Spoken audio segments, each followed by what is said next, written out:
এই যে দেখেন কি আনছে আমার ভাইয়া, বড় ভাই আনছে।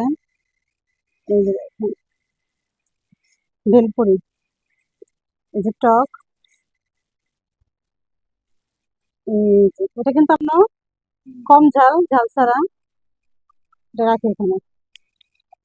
আর এই যে এগুলো আমাদের জন্য, এগুলো ঝালালা আমি একবার বানায় বানায় আনছে। দেখেন কেমন এলোমেলো করে দিয়েছে দেখছো। এই যে দেখেন এখানে কিন্তু অনেকগুলো বেলপুরি আছে। আর দেখতে কেমন লাগতেছে বলবেন।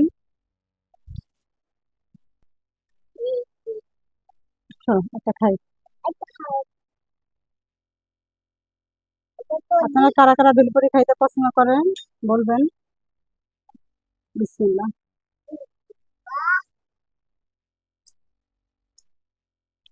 সবাই ভালো থাকবেন, সবাই আল্লাহ হাফেজ।